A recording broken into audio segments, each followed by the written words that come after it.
हे भगवान बता दो। हाय खुदा कोई सन तू बाड़ो कोई सन तोहर खुदाई, बिना मौत के लोग मरत बा दुख के बदरी छा गई। दुनिया में आई के एगो कोरोना कितना लोग के खा गई। दुनिया में आई के एगो कोरोना कितना लोग के खा गई।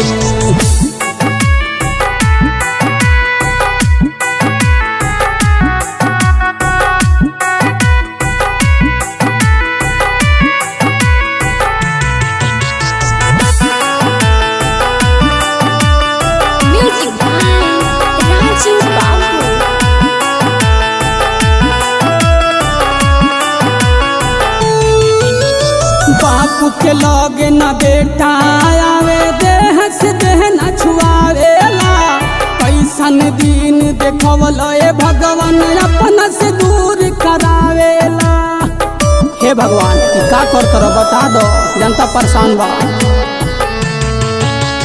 बापू के लगे न बेटा आवे, देह से देह न छुआवेला। कैसन दिन देखवल ए भगवान अपना से दूर करावेला। कितना माई के गोद उजड़ गए, पतन से पति छिना गई। दुनिया में आई के एगो कोरोना कितना लोग के खा गई।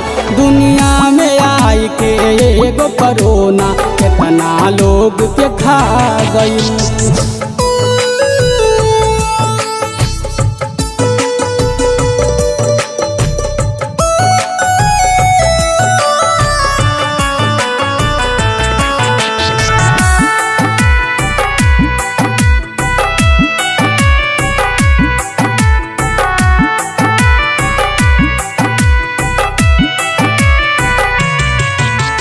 देश पैसन कहर टूटल बा, लोग सारा मुरझाइल बा। सबके बाट परेशानी में डलले जहिया से आइल बा।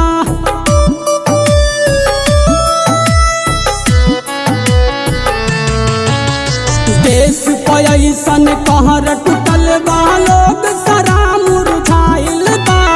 सबके बाट परेशानी में डलले जहिया से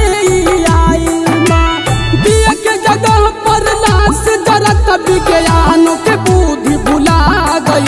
दुनिया में आई के एगो कोरोना कितना लोग के खा गई। दुनिया में आई के एगो कोरोना कितना लोग के खा गई।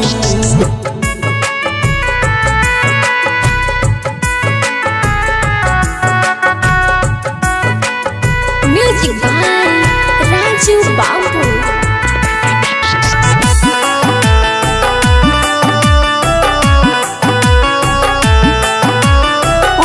कपिंदर अर्ज करेले तू ही हमारा रखवाला हो। लोग के ऊपर विपत्ति पड़ल बाया के भगवान बचा लो हो। हे भगवान अरे जल्दी आ जा, दुनिया सत्यानाश होता। अखिलेश कपिंदर अर्ज करेले तू ही हमारा रखवाला हो। लोग के ऊपर विपत्ति पड़ल बाया के भगवान बचा लो हो। सिर निवास हाथ जोड़ के कहे हमरो दिल घबरा गई। दुनिया में आई के एगो कोरोना कितना लोग के खा गई। दुनिया में आई के एगो कोरोना कितना लोग के खा गई। Mix by Navdurga studio Belwania mission Kushinagar.